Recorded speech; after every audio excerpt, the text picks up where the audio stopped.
Shalom famille de Dieu, que le nom de Jésus soit béni.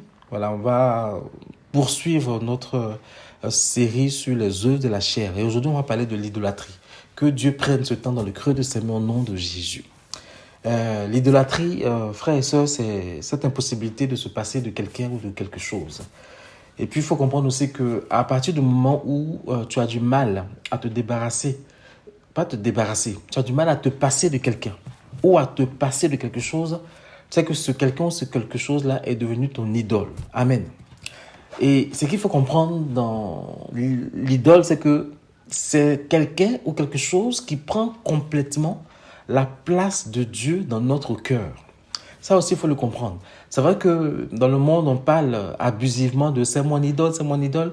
On ne se rend pas compte de ce qu'on dit, mais l'idole, c'est quelqu'un qui prend ou quelque chose qui occupe la place de Dieu dans ton cœur, quelque chose dont tu ne peux pas te passer. C'est ça, une idole. Et l'idolâtrie englobe aussi la pratique des fausses religions et de l'occultisme. Je crois que le fait de pratiquer l'occultisme, même les fausses religions, c'est l'idolâtrie, mais par excellence. Parce que la pratique des fausses religions et de l'occultisme, c'est remplacer littéralement Dieu par quelque chose ou par quelqu'un d'autre. Amen. Donc, parce que quand tu te tournes vers les fausses religions, et quand tu te tournes vers l'occultisme, c'est que tu dis à un moment donné que Dieu ne peut pas faire ce que tu as envie de faire là, et puis tu te tournes vers autre chose. Amen. Et dans les fausses religions ou l'occultisme, je vais peut-être choquer quelques chrétiens, on peut trouver entre autres le yoga. On nous a fait croire que c'est une forme de pensée, une forme de voir les choses, ou une forme de posture qui n'a rien à voir avec la religion, mais c'est une religion à part entière. Et plusieurs yogis convertis ont rendu témoignage de ce que cette pratique-là leur a coûté. Il y a cette fameuse méditation transcendantale qu'on nous enseigne aussi dans l'art qui vient de l'Asie. Et beaucoup de chrétiens, malheureusement, beaucoup d'hommes de Dieu sont en train d'enseigner ça de façon insidieuse dans l'église. Et beaucoup de chrétiens pratiquent ça. Après, il y a l'astrologie chrétienne, s'il vous plaît.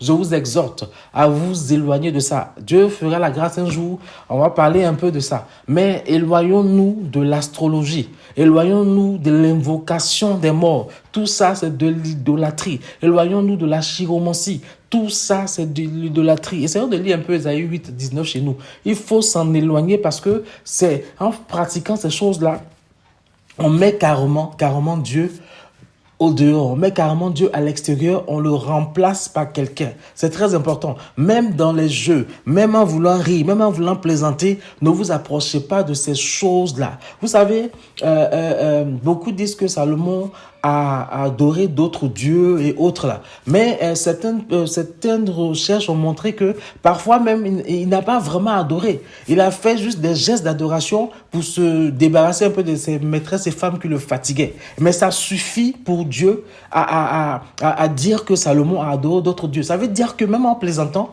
il y a des choses qu'on ne doit pas faire. Parce que sans t'en rendre compte, tu vas enlever Dieu de ton cœur, tu vas placer quelqu'un d'autre. Amen, amen. Et malheureusement, aujourd'hui, beaucoup de chrétiens font des hommes de Dieu leurs idoles. Font des hommes de Dieu leurs idoles. Et beaucoup de chrétiens vont rater le ciel comme ça, parce que quand on cherche dans leur cœur, à la place de Dieu, c'est l'idole, c'est leur pasteur, leur prophète qui est là.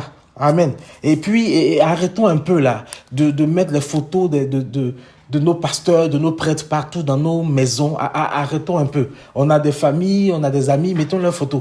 Mais arrêtons un peu. L'homme de Dieu est un canal, ce n'est pas une idole. Malheureusement, c'est ce qui se passe aujourd'hui. Les gens ne réfléchissent, les gens ne pensent plus que par leur pasteur et leur prophète. Quelle que soit l'onction qu'il a sur sa vie, bien aimé frère, si toi-même tu n'as pas une relation avec Dieu, si tu n'es pas sauvé, ben, tu ne seras pas sauvé. Tu vas rater le ciel. Lui-même, l'onction qu'il a sur sa vie, là, ça sera lui et Dieu. C'est son salut. Le salut est individuel. Amen, amen.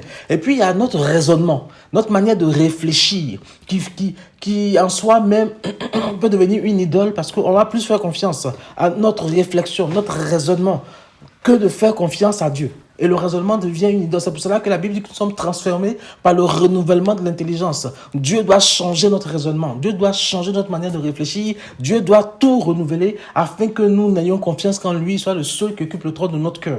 Amen. L'idolâtrie, on en a parlé.